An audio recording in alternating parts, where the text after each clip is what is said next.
Hey everyone, and welcome to another episode of Mind, Body, and Roots. It is episode 10, so I'm so excited for you to join me in this episode and welcoming my friend Lauren Yap. She is the Assistant Program Director at Penn Dental Medicine for the Pediatrics program and serves roles on ADPAC within the ADA and the PDA and so much more. With all, attention on her, let her talk about her. So go ahead, Lauren. Hi, everyone. I am so excited to be a part of Mind, Body, and Roots and to be talking with one of my very good friends, Ahat, and to get to know each other better, even though we've already kind of gotten that opportunity by being part of the Leadership Institute together, which is actually where we first met. Absolutely. That was now it's been what, 3 months since we graduated now? 4 months? 4 months since we've graduated, and the program's a year, so we've known each other for about a year and a half now. Yeah, a year and a half now. And I think I knew about you before from Seth, but Seth always And I knew introduces about that too. I you. don't know. We've crossed paths on multiple occasions, so it's been pretty cool. The world is very small. Very small, especially in dentistry. So Lauren, tell me about your journey. Where did you start with dentistry? How'd you end up in peds? And now you're at Penn. Kind of walk us through all of that. Okay, so it's a little bit of a convoluted path. So I'll have to give that disclaimer before I start because I really admire a lot of my friends who knew that they wanted to go into dentistry from a very young age or from a dental experience that they had. But my story is quite different from that. Okay. So I actually started off as pre-med. I come from a family of a lot of medical professionals, physicians and nurses. And so I actually was thinking more about pre-med when I entered college. And I had done more of things that would have led me towards pre-med, like preceptorships in dermatology, rheumatology, etc. But something didn't feel right, if that makes sense. But just felt like that was the path that I needed to follow because that was what everyone else had done. And it wasn't until about my third year in college where I actually started a club at Villanova, which is where I went. It's called Students Against Human Trafficking. And the reason for that is when I was a senior in high school, I went to an all-girls school, and it was a pretty liberal, social justice driven curriculum. And they taught us about social injustice issues like genocide and human trafficking. So when I was in college and the topic came up again in one of my humanities courses, it kind of felt like a full circle moment and a sign that I needed to bring this awareness to my college community and my college campus. So anytime you start a club, you have to explain the significance as well as the relevance and what it's going to contribute to the community. College, as well as very social justice driven. So the argument wasn't hard. But of course, putting together kind of the presentation for it, how would this impact the college campus and what could they take from this club and bring forth moving forward? And so I started to look at ways that human trafficking victims are rehabilitated or helped back into the community. Yeah. And there are three things. One is medical. So obviously they seek medical help. And the second is cognitive behavioral therapy, which, as a college student, you really couldn't contribute, but they would do like medical and clothing drives and everything. And the third was dental, because a lot of human trafficking victims suffer from malnutrition, oral facial trauma, abuse, and all of that can impact the oral cavity. And to be honest, as I was reading about that, I was like, okay, well, what else can dentists do? And how would dentists be able to identify these sorts of things? And that's kind of where my interest in dentistry started. So I said, not your usual how I came to be a dentist story, but that's actually where my passion for dentistry really began. And that's where also I decided, if I'm going to do dentistry, I also want to pursue public health. So it really stemmed from that interest in that specific social justice issue. Side note, my aunt, who is my role model, my best friend, she was a dentist, but she never actually talked about being a dentist. I would go to her office. She lived in California, and she was just the coolest person ever because she actually would feed me candy, and she would send me candy. I grew up in Maryland, so we didn't have a lot of the Asian candies that they would have in San Francisco. And so she was like my supplier. She would send me like a box of my favorite Asian candies and tell me like, hey, like ration these, like have some self-control. And I didn't, when I was a kid. So I would be like, all right, I'll eat a whole pack at one sitting.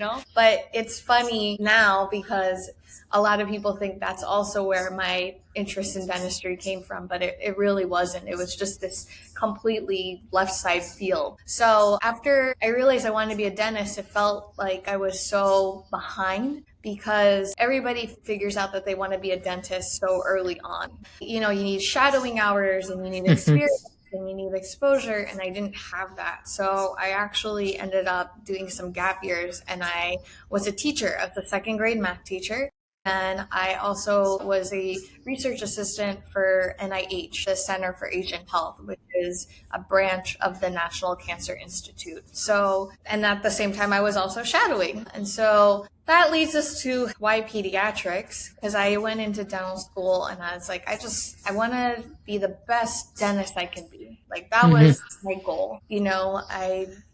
I failed our first like waxing practical. And so even more so, like my goal was I just want to be the best dentist for my patients. And I hope I never have to wax again. That was what carried me through dental school. But around my third year, I was on a pediatric rotation, and one of my faculty attendings came up to me and was like, why are you here? And I was like, I'm supposed to be here, right? Like that's what you're scheduled for. And she was like, no, you're like always here. And then she walked away and she left me with like an existential question of like, why am I always here? What am I doing here? Like, what is the meaning of me always coming to pediatrics? And it was then that I, kind of did a lot of self-reflection and realized that I really did love working with children and I loved being around kids, and I missed that classroom aspect. I had for 2 years as a math teacher. So I decided to pursue pediatrics. So it was really during my time in Hawaii for my AEGD year where I spent a lot of time, one-on-one with my different attendings and my program director. And that's really where the drive to be part of a residency program, to be part of academics came from. I had attendings that were early career dentists, mid-career dentists, as well as, seasoned dentists that were retiring. So to have that education experience with a variety of different experienced attendings, I really felt like I got to learn from everybody and that there really wasn't a right time to join academics. Like if your passion is there and your heart is there, because I think I had this notion like if I was an early career dentist, what would I be able to teach or what would I be able to offer, resident in training or a dental student, and that notion was quickly dispelled because I learned so much from all of my attendings and I learned different things. So that's kind of what led me to start looking at, positions that would allow for me to have private practice as well as some exposure and some academic experience. So that's how I found myself at Penn because I have a hybrid position. So I have this opportunity to be part of the residency program, work a little bit with dental students on a didactic/research level, and then, still have the opportunity to do private practice, which I think for both of us, we've graduated within the past 10 years. We're still mastering our craft, right? We're still learning new things. I mean, I think that's why we say it's like the practice of dentistry, right? Because you're always practicing, you're always learning new things. But especially in those first couple of years of practice, you learn so much. And I feel like I can be a much better educator if I'm also doing the same things. If I'm saying, hey, listen, last Tuesday when I was in practice, man, if I had just done it this way, like try it this way, I think I could have saved myself, all of this headache. Or, hey, you know what? Last time I was talking to this mom, this seemed to go over well, but this did not go over well. So probably stay clear of saying that. So I feel like I have that applicable real life experience to be able to offer, especially as an early career. Makes sense. So, okay, if you had a moment to like reflect on everything that you said about your AGD in Hawaii and your current status as director and private practice, what would you say you miss about adult dentistry? Or do you not miss it at all and you prefer pediatric? I miss scaling and root planing. I miss Really? SRP. Yes, Huh. yes. I love doing that. I felt so gratified, taking off that chunks of calculus, really going in there. Actually, I remember in residency, we had a patient that had like a lot of calculus. And they were Uh-huh. like, oh, we can have somebody else do it. And then we ended up having to take the patient to the operating room. And I Yeah. was like, I got this. Like, don't worry. Let me go after it. And that is what I miss. Could you in another life see yourself as a periodontist? Only a periodontist that would do scaling and root planing. Everything else I don't want to do in perio. I truly, but actually in dental school, I did perio research. So Really? yeah, I really don't think my application in dental school would have like taught, like, if you looked at it, I don't think you would have been like, oh, this person wants to do peds. Truly. Okay. Like, as somebody who now reviews applications, Yeah. I'm like, perio research, like, and it was, do you hemisection or versus extract and implant? Ah. Yes. And like, obviously, this tells you how long ago I did dental school that this was still a question, because now all of the research supports, I think I don't do it anymore because I'm not in general dentistry, but like, the success and the prognosis is much better to extract than to do an implant. But that was what my research is. So I guess maybe there's a tiny, tiny, tiny, tiny part of me that would have done perio, but specialized only in SRP. And SRPs only. Okay. Fair enough. Makes sense. Okay. So what do you enjoy about working with little people the most? They keep you humble. They keep you on your toes. You never know what they're going to say. And you have this opportunity from a really young age to develop a relationship with them. And the relationship you have with them is not just like about dentistry or about their oral health, but it's about healthcare in general, or how they perceive, seeing a doctor or a dentist. Yeah. You make it not so scary, as well as, I love the fact that I get to be a part of their lives. And I'm sure that's how you feel with your patients, right? But for me, it's like they'll tell me about what they did at recess, or, what they're looking forward to for spring break. And the next time I see them, it's like, oh, I'm really excited for, the holidays, or this is what I'm going to do on winter break. So you get to kind of follow along with it. But I think that's the smiles and, the innocence that comes with childhood. Right? They truly, you have no idea. There's no filter. There's really no filter with what they're going to say. And I love that, because I think we all could use that sometimes. Percent. I think no filter in certain situations would be more beneficial than padding it up with some type of cushiony feel-good statement. You and I have had a lot of conversations about that. But okay, that is a very valid response, and I do agree with you on that. It's like, with my adult patients, it's different. I can't do what you do. I mean, I love little kids. I love playing around with them, but my problem is the exact opposite. I know that once I turn my kid on, it's not turning off. I can't get any work done. So it's like, I'll start talking about like Dragon Ball Z and like Pokemon, and I'll just like, I And I will be do a that dentist. too. I do that too. I mean, last week I remixed Old MacDonald and the Itsy Bitsy Spider, and for a kid to get something done. And at the end, I was like, what? But I mean, like, but that's what I think, because you don't know what you're coming into, right? You have no idea what is going to light that spark, what's going to connect you to that kid. And once you find it and you are able to connect with them, like, whether it's Pokemon, Hello Kitty, whatever it is, and you build that trust, like that trust is there. Yeah. And I think you guys as a pediatric dentist play the most important role, because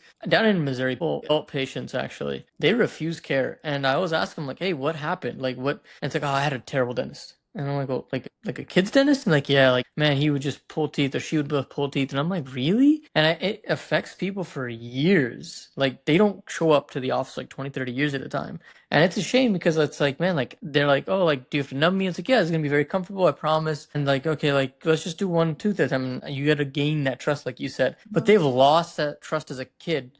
And it's very hard to gain it back as an adult. But once you do, then they only come to you. They only want to see you. They only want to talk to you. So it's very interesting. But I think pediatric dentists in general and pediatrics as a whole play such a vital role in like the behaviors as one gets older and when they want to seek care. Yeah, I Yeah. think I love reading about children's temperament and children's behavior and psychology. Um, Mm-hmm. it's honestly, it's just like an outside fascination, but it does help with what I do to kind of read those little nuggets and pearls of wisdom, and then see if it actually applies to practice and to what I do.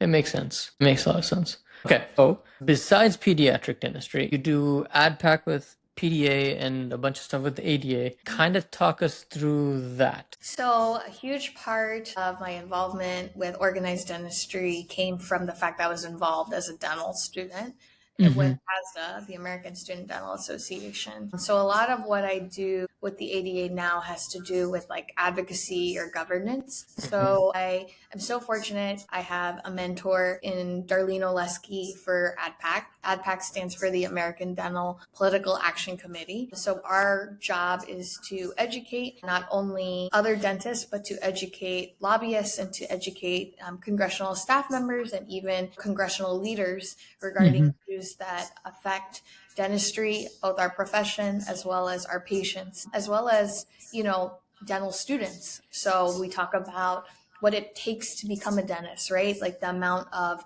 time and the financial commitment that comes with entering this profession. So I'm really fortunate. I'm learning from her. And a huge part is education and, of course, having people contribute to the PAC so that we can continue to support congressional leaders that support our profession and that advocate for our profession as well when it comes time to, voting on a bill or voting on legislation, whether it passes or not. Okay, so your role in the American Academy of Pediatric Dentistry. I am the Pennsylvania public policy advocate. So, pretty much any type of legislation or any type of governance or law that could take into effect that could impact pediatric dentistry.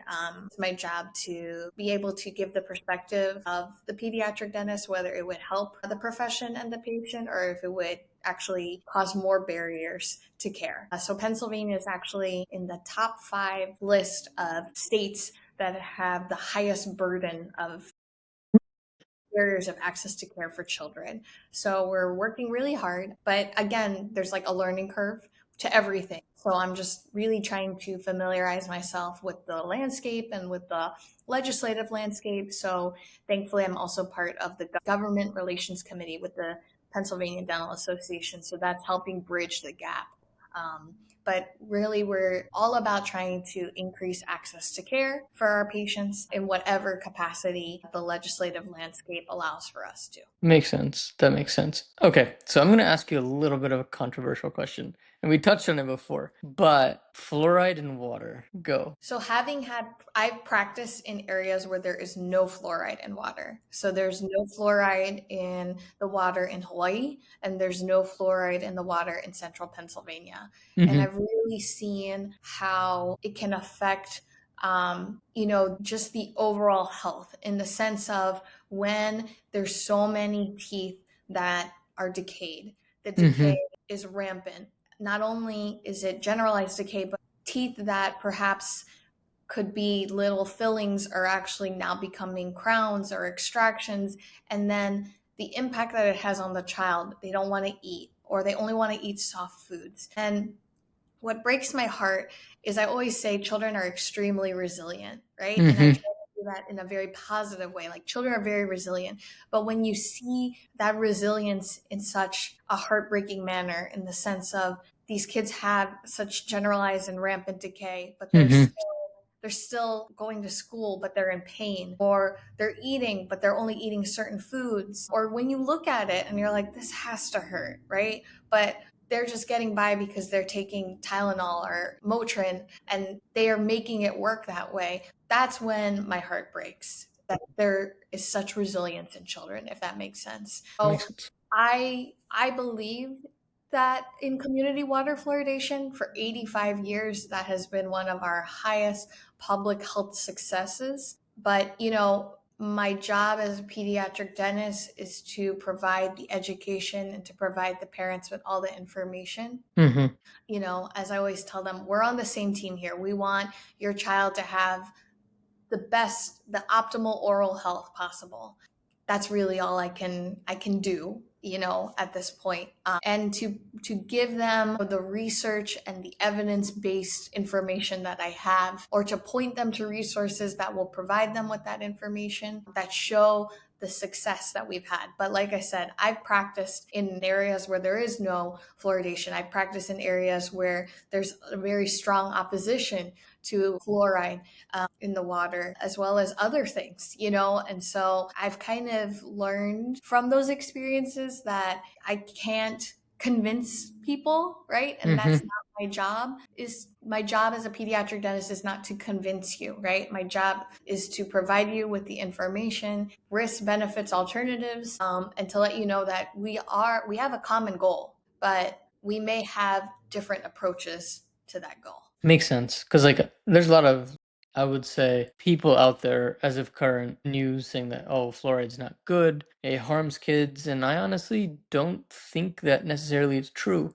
Because if you look at it, I think it still plays a role. Because in reality, if you go to places without fluoride or communities without fluoride, the caries is rampant. And how I see it is you're just basically allowing dentists to do more work. Like we're okay because we're getting paid, but it's horrible for the patient because one, they might not have insurance, they might be in pain, they might not be able to speak or have confidence. In reality, like fine, like you can live without fluoride, but you better be taking really good care of your teeth, eating the right foods, and making sure that everything is in tip-top shape. And honestly, I think a lot of communities aren't ready for that conversation.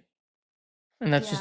just, like, can you live without fluoride? Absolutely. I think you can. Like, I see where people are coming from, but you're also taking a big risk and change that your diet and your OHI habits have to be at 100%. That would be the only way, you know? And I think also, we've talked about this before. Mm-hmm. We as dentists, right? If you look at it from an outside perspective, right? Who would benefit from having more cavities? The dentist, right? Us. But we are actually the ones who are fighting, pardon my pun, tooth and nail to keep fluoride in the water, right? Because at the end of the day, we went into this profession with the intention to help people, right? With that intention. And so, of course, we're going to always put our patient first, right? That's Mm-hmm. like the oath that we took when we got our white coat, when we got our diploma. Like that is, do no harm, right? And we are the ones who are saying no, like keep it in the water, this is good. So I think there's always like this kind of internal conflict with me when I'm talking to people where I'm like, don't you understand, like the profession of dentistry would be like on an exponential like financial growth, right? But we are the Yeah. ones saying no, don't do that. Like Yeah. prevention is key. Prevention is key. So I sometimes have a hard time being like, I don't know how else to make that argument when we're literally Yeah. the ones saying, please keep it in the Keep water. it. Like, this is good. Not for business, this is good for you. Yeah. Like I said, I when I first started off, I was like, oh my gosh, this is a great opportunity for me to educate and for me, to practice my motivational interviewing skills. No, I got denied so many times. And I was like, maybe I don't understand what motivational interviewing is. Like I keep like, falling flat. I realize now that again, it's not my job to convince. Even in Mm-hmm. advocacy or in the operatory talking to a patient, it's not my job to convince you. My job is to give you the facts, to give you the information, to be honest, right? Sometimes I tell parents like, listen, I'm going to be honest with you, this is not going to work. But again, you're the parent and you see your kid way more than I do. I see them twice a year for, X amount of time.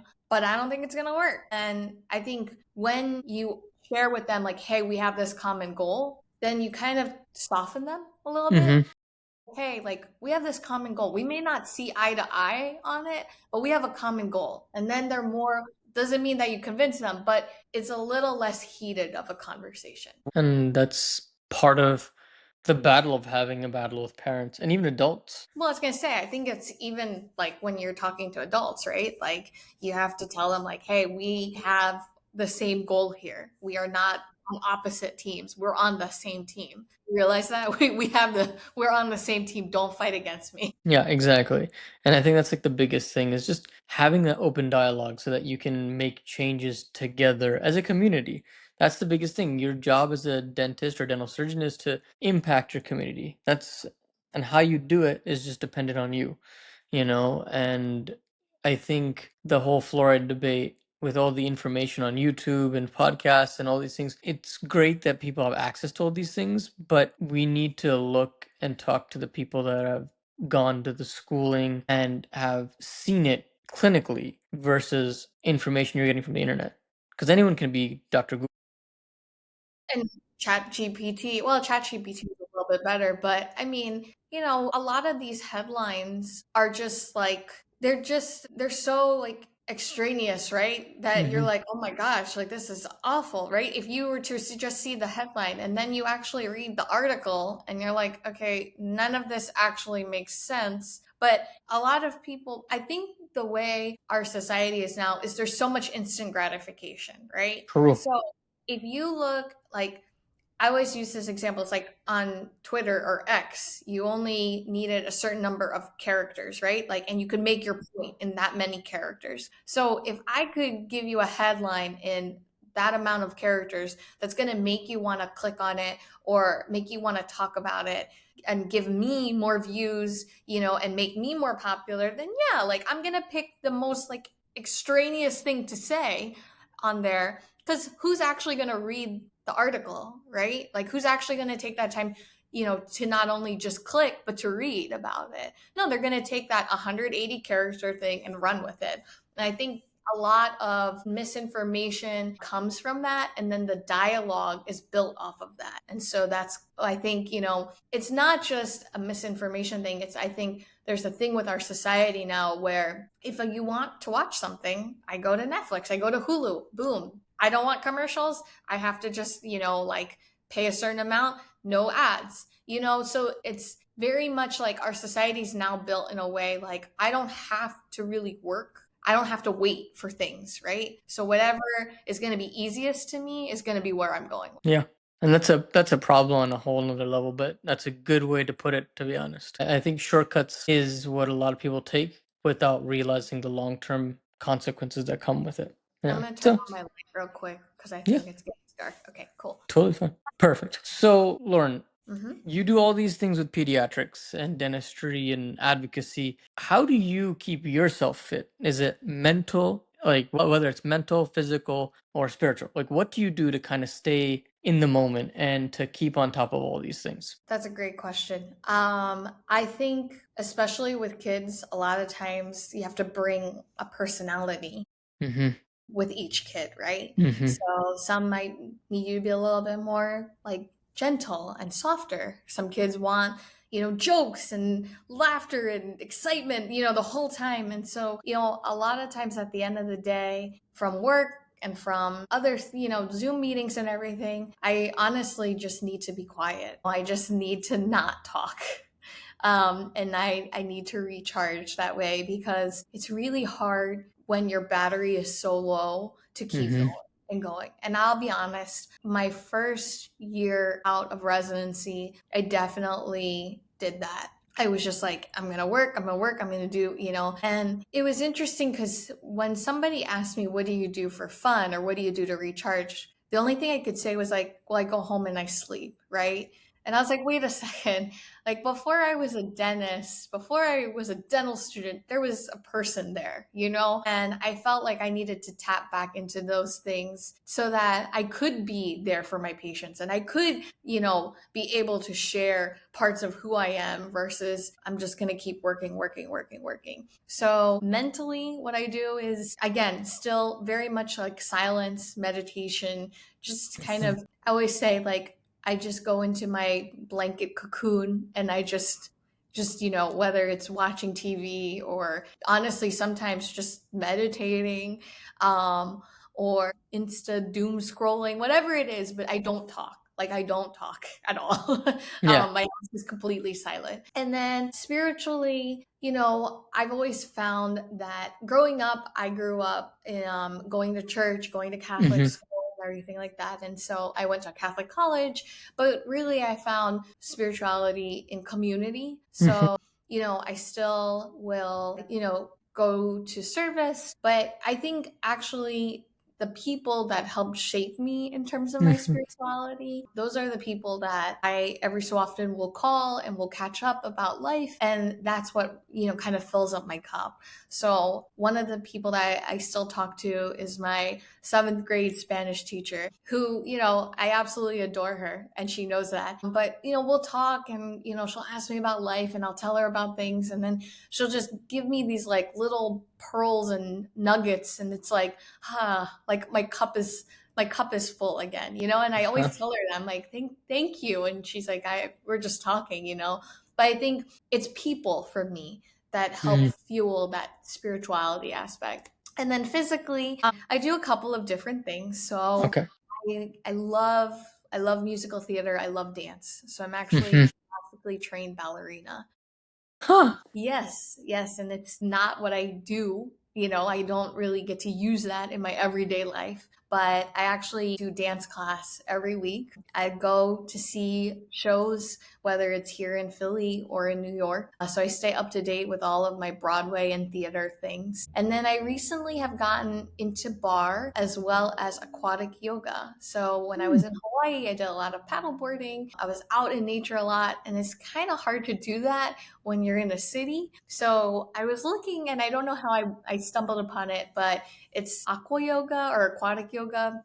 And basically, you do yoga or Pilates on a paddleboard and it's like tethered in a pool. So you have to not only do yoga slash Pilates, but you have to keep your balance on this paddleboard or risk falling into the pool, which I have done. And there's actually something freeing about just falling in and just completely wiping out. But every single time I go back in there, I'm like, I'm not gonna fall. I'm not gonna fall. I'm gonna focus on this. You know what I mean? So those are the things that I do to stay physically, well. And a huge part of life for me that I think kind of fuels me and recharges me is just being around people, like friends and family, and friends that become like family, and just being able to talk about life and talk about, a show that you watch or go to a restaurant, just things like that. Very organic moments refuel my. Makes sense. And okay,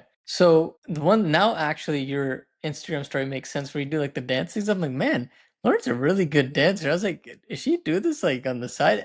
Now it all makes sense because I was like, I've seen some of them. I'm like, man, she's been doing this for a while. It looks like she's good. So okay, Thank so you. talking about like all of that, where did you start with the whole ballerina and the dancing? That's kind of like unique. Like you don't really hear that nowadays. Like where did that come from? When I was younger, my mom put me in ballet, and I was in ballet and tap from a really Okay. young age. And then I gave up tap and I was just doing ballet. And then, Mm-hmm. I just kept doing it like the traditional ballet at the academy, all of those things, and the Nutcracker. And then it just started to develop into musical theater as well. So I did theater throughout middle school, high school, and college. Then I started exploring different styles of dance, so jazz and, because of musical theater, but also contemporary. And I felt like, and maybe this is the reason why I love pediatric dentistry and working with kids, is like you gotta find this character, right? You gotta find that moment. And that's what I feel like with dance is like once I feel that moment, once I find it,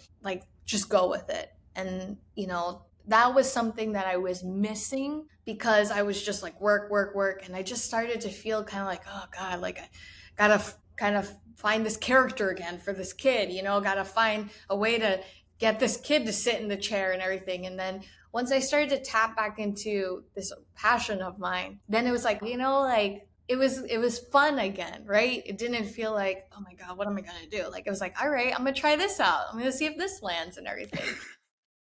And then also, our job is pretty like laborious, like physically demanding. And so I actually like developed fluid in my knee, and they were like, okay, either we aspirate it. And I am a huge needle phobe. So I was like, no, we're not aspirating anything. What are my other options? And they said, okay, then you need to become more physically fit again. And as somebody that danced for so long, I was like, what do you mean physically fit? Right. And I realized, oh, again, this work-life balance thing was not there. It was just work.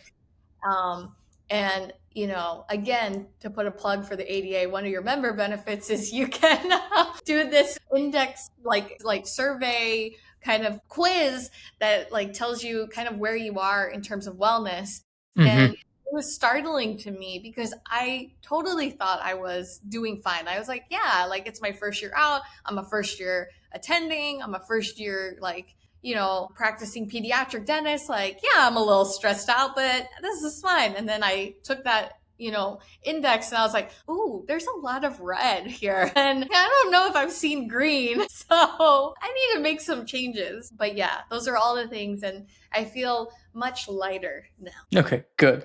So, okay, and you said something really interesting. You said work-life balance, and I talked to Seth about this in like 2 other podcast episodes, other people as well. And it's something that I had heard, and I also want to talk to you about it. And I don't think work-life balance is the right term.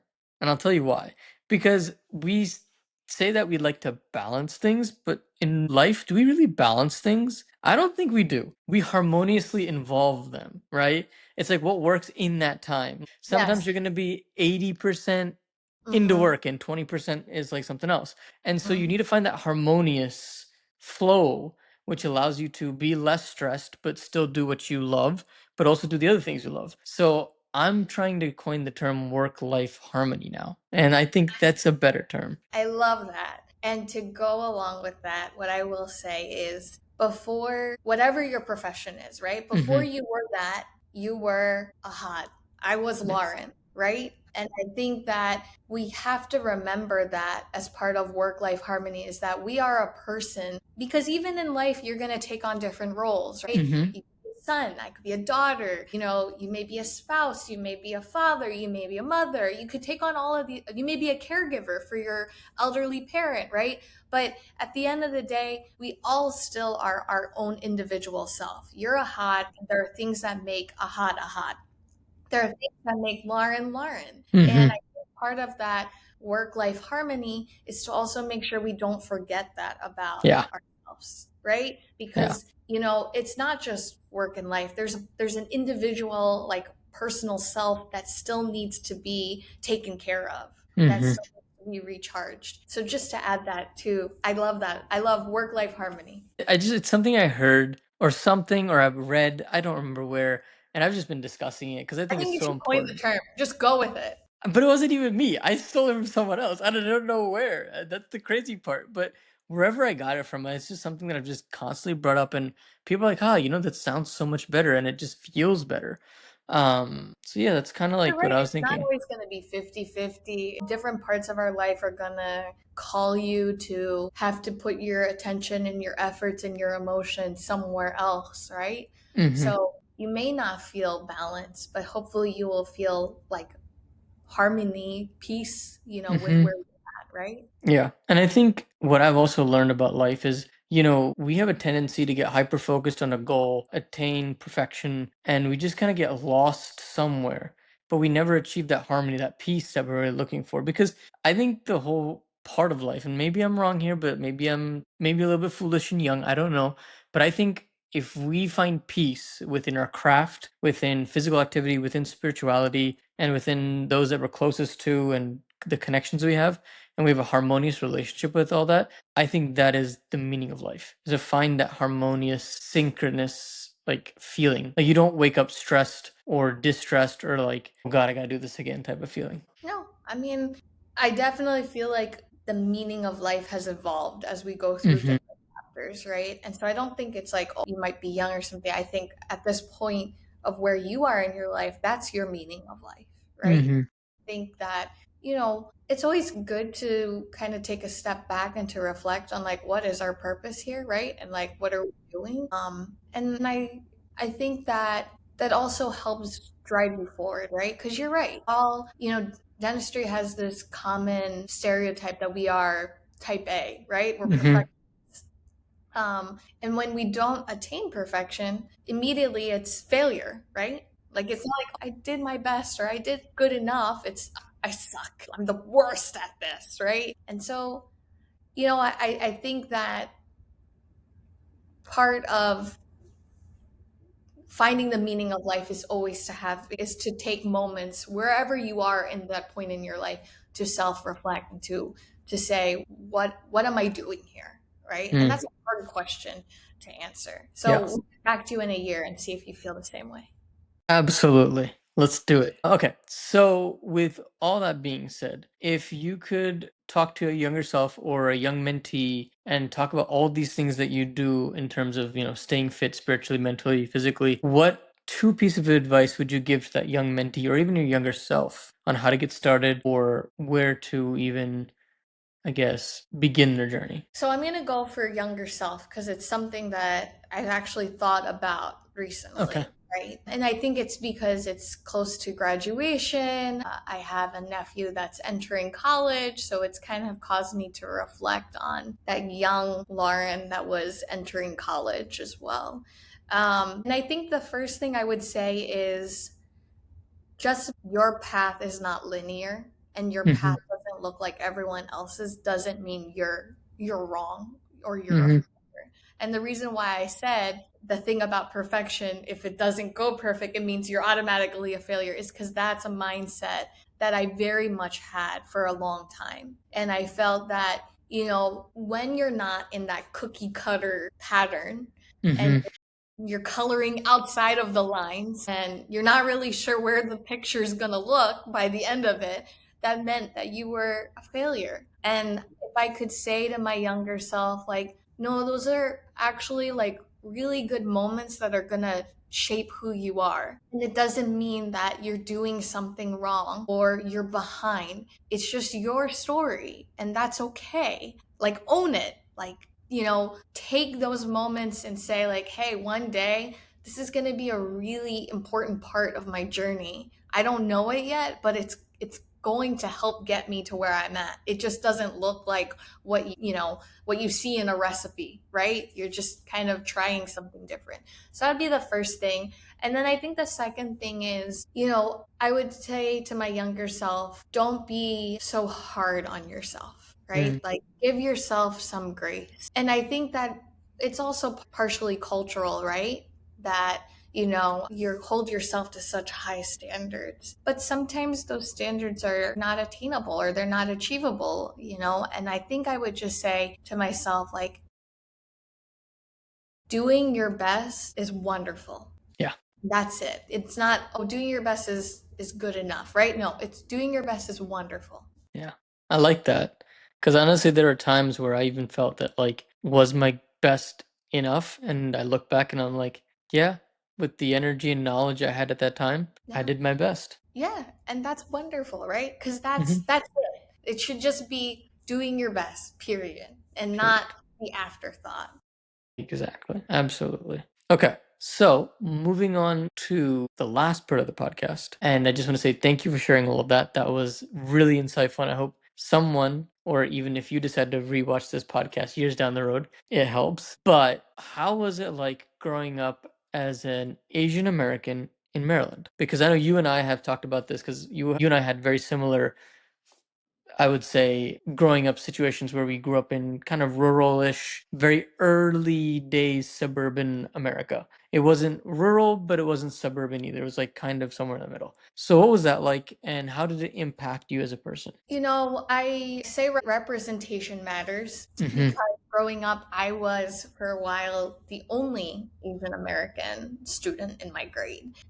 Second grader, as soon as there was another Asian American student that joined our class, I immediately was like, "Hi, friend," and latch on to them. And thankfully, we had common interests and everything. But I think when you're young, you just want to fit in, right? Hmm. And so I would bring like this bao and that's a bun to school every day as my lunch. And everybody around me has, Lunchables or a cup of noodles. And I was begging my mom, like, please, I don't care about the nutritional value or the lack thereof, in cup of noodles. Please let me bring it, to school. I don't care because you just want to fit in so badly.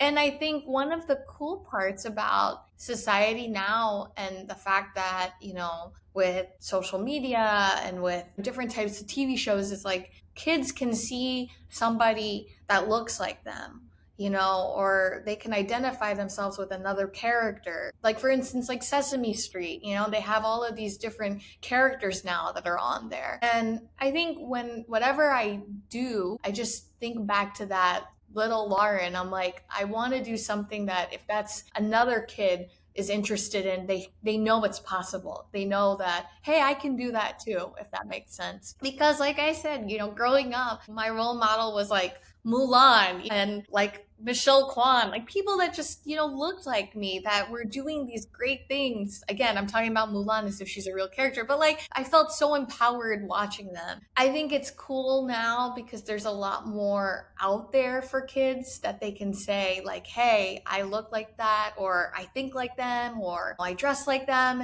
and they can identify with that. I think there was not so much of that when we were growing up. Yeah. So it's definitely interesting. And I will 1000% support you on the Lunchables thing. To beg my mother, I Yes. was like, please give me Lunchables, man. Yeah. Like, I can't have this like beef sandwich and people asking, why does it smell funny? Why does it look funny? Like, and I was just like, man, like, it's my food. Like, I like it. I don't have a problem with it. Like, I don't want pizza and fries. Like, that to me isn't good. Like, I get it. But it was really funny, man, because like I think back and I'm like, man, yeah, I just wish I didn't get Lunchable. I mean, I guess it's part of the experience, but yeah, it was just very interesting times that we grew up in, and it just was different. And I wonder now, I think there was parts of our childhood that were really tough. But I think, and probably because of the patient population I work with, I see these kids and I'm like, they don't get an opportunity to be a kid again, right? Like, because there is social media, there's instant gratification, all of these things. Like, they'll never have that feeling of like watching cartoons and having to wait for the commercial to be over for the next scene, or like running to Hmm. grab something, and then you hear that the show's coming back on, you're like running, running, running. Like, they don't have that. It's like, okay, I could just pause YouTube, right? Or for me, I would have to tape certain things, right? Because like I wouldn't be able to watch it during the week or something like that. Like, there's none of that now. All you have to do, it's like, oh, I have to wait until the next day to watch this. Like, screw this. Like, you know what Yep. I mean? And so I think that there's this like loss of the wonder of childhood that perhaps, again, maybe every generation feels that way with the next generation. But I do think that when we were growing up, there wasn't as much of a diversity in media as there is. Yeah, I agree. And I think it's a good thing. I just hope that it doesn't get changed because a lot of people are not happy with the way that things have progressed. And maybe we took it too far too, in terms of like the whole integrating people. It's to a certain degree. Obviously, I think it's important because I'm, brown, but I think that we might have taken it to an extreme, and that's why we're kind of seeing a backlash from people. I think we should have been more subtle about it, and maybe with subtleness, we would have avoided this whole catastrophe that's happening all across the world. But I don't know. I'm just speculating. Who knows? I I don't know. think But our society is very much of an extremist mhm, category at this point, so it's hard to say. yeah, But, I will say that even with the difficulties that we had in our childhood, I do miss some parts of being a kid still. I think simpler times, which is weird to say, Yeah. but I kind of miss those times. Yeah. Because, like, you didn't have to, like, everything wasn't as readily available. Like, it took time to get to you, which was nice. Like you Yeah. were saying, You like with everything, like appreciated it more, you know? yeah, you don't want it like right now. Like it's just Hmm. like I can wait a little bit and then I'll Hmm. get it. And I Hmm. feel like today's generation, they just don't have it in them. And it's a shame. Yeah. And I think also with social media, we always say like, okay, social media leads to increased globalization, like everybody's super connected and everything. And but I think there's also a downside to that, right? I think there's too much of a reliance on social media now. Hmm. I myself am guilty of that. But, I think back to like being a kid and, like you just wanted to play with your friends. Like you came up with games, you came up, like you would have play dates or whatever, right? And now, sometimes there's play dates, but a lot of times it's like, I see kids on their phones all and they're sitting in a circle together. I'm like, wait a second. What kind of play date is this? Like Yeah. let's bring out like the Legos and the Barbies and Yeah. then I start asking questions and I get blank stares at me and I'm like, am I really that far removed now? Am I not cool anymore?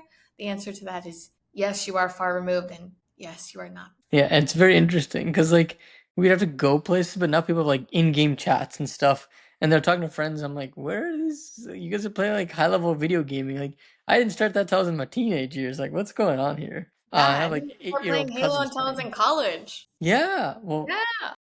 it's different. It's so different, but it's just overall cool. I guess it's just a shift in technology and just generations, I guess. And I guess we'll have to learn to adapt, if anything, you know? Yeah. I mean, there are kids now that are, in school that have always had like internet or, phone. Like that's always been a thing. And like, Um, I remember like dial up internet, and I remember, Yup. like your friend would call you and they would call your house, or I'd call my friends and have to talk to their parent, be like, hello, Mr. So and so, may I please speak to, my friend? Thank you. Like, you know what I mean? Now it's like, when I had my first phone, so I went to school like an hour away, and my parents stuck me on a bus and, like now without a phone, FYI, like there was no cell phone for, a good Yep. couple of years. And then they were like, oh, we're going to get you a cell phone.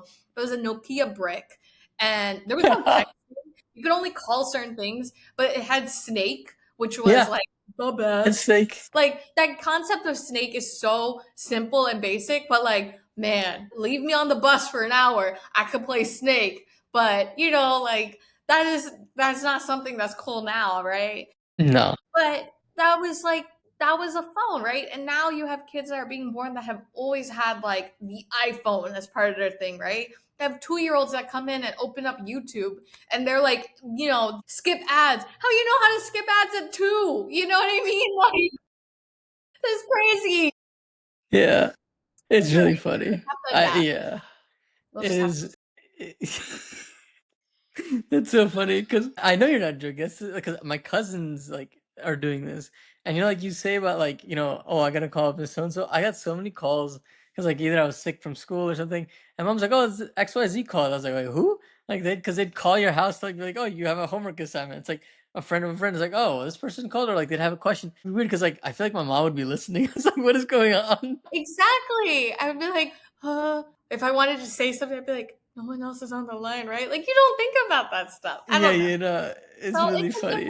it's a different time and I guess, like I said, I've been doing a lot of self-reflection. It's like every generation I guess goes through that, looking at the next generation. Like, oh, you don't know what it was like when I was a kid, right? Like you don't Yeah, know it what it was really like is. like on AOL, but then if your parent was on the phone, like I'll kick you out of the internet. Yeah, Or literally. I was telling my nephew, he was here and his dad and I were talking and we were like, you don't even know what it was like to have an encyclopedia, like the Britannica Encyclopedia, which would be like A to CH. But like, Uh-huh. no, you actually needed to look up something about like cottages. So you picked the wrong encyclopedia to bring home. So you'd go back again. Or like when I used to do the newspaper from high school, it was on floppy disks. And then we Wow. moved to CD, and then like by the time I was a senior, it was a USB drive. Like, what?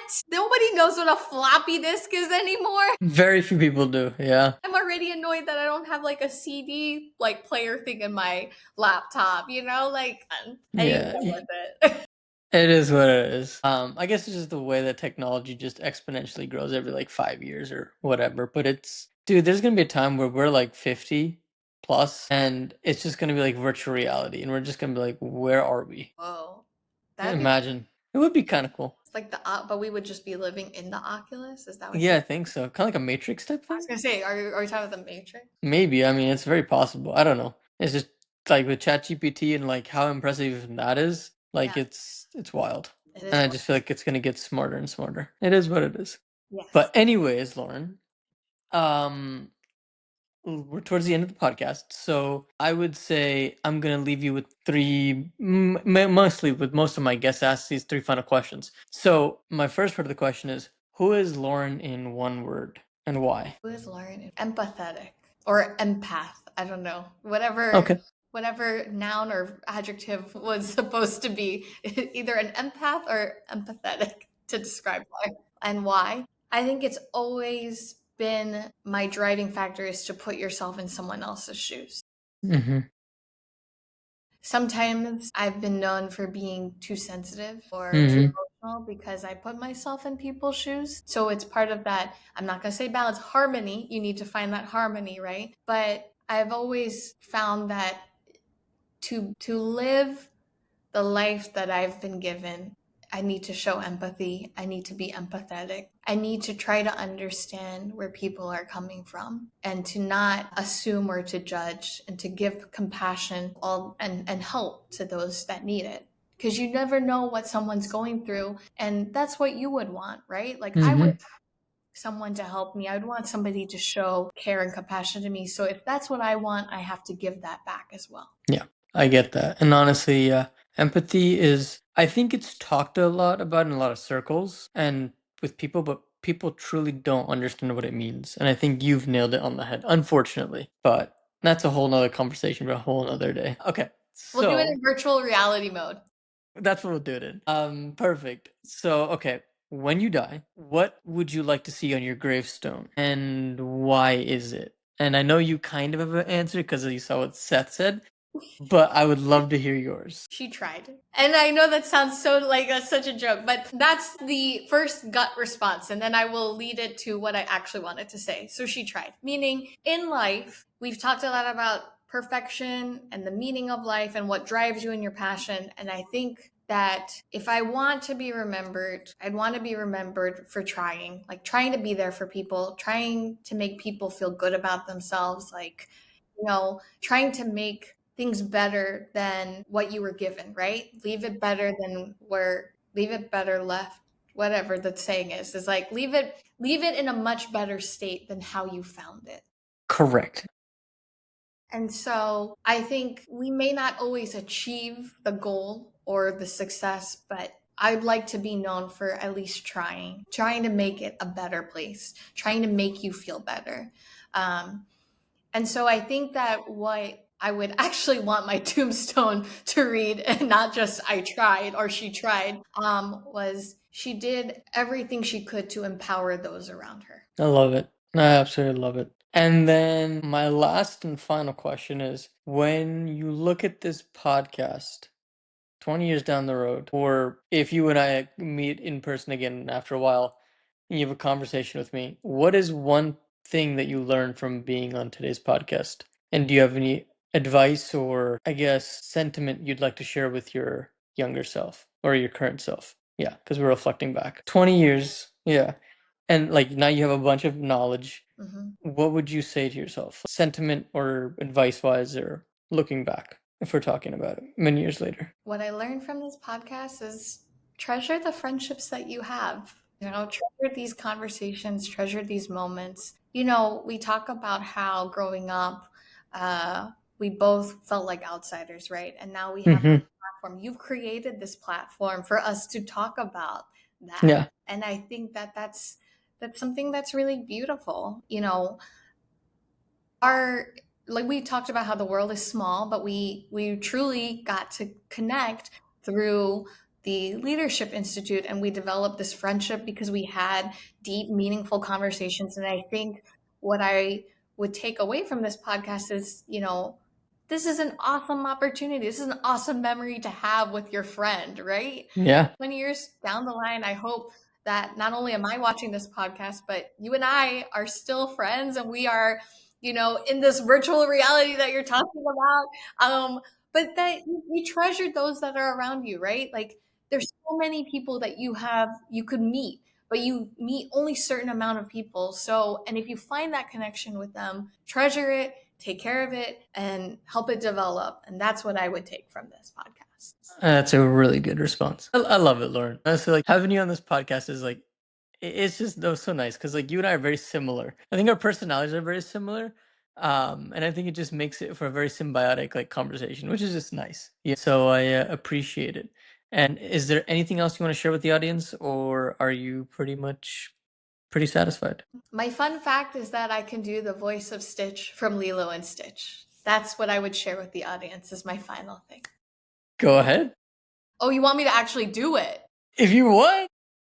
I was just like trying to like seal it up with a nice little bow. If not, it's okay too. Okay, You I can will say do it. I will do it. So this is actually my bargaining tool with kids. So when Okay. I see that they come in wearing anything related to Stitch, which is making a comeback because there's going to be a live action, immediately I'm like, if you're really good and we do all the things we need to do, I will do the voice of Stitch from Lilo and Stitch. And it's like hypnotizing. They're like, every time they start to act up, I'm like, I guess we don't want to hear the voice. And it's pretty good.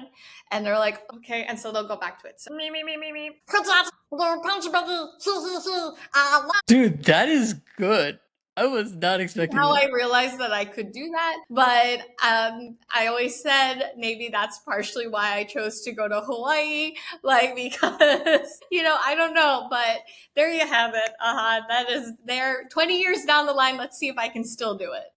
Amazing. Now on that bombshell, everybody, thank you so much for joining Lauren and I for another episode of Mind, Body, and Roots. Be well and take care and have a great rest of your week. Thank you, Bye, everyone. everyone.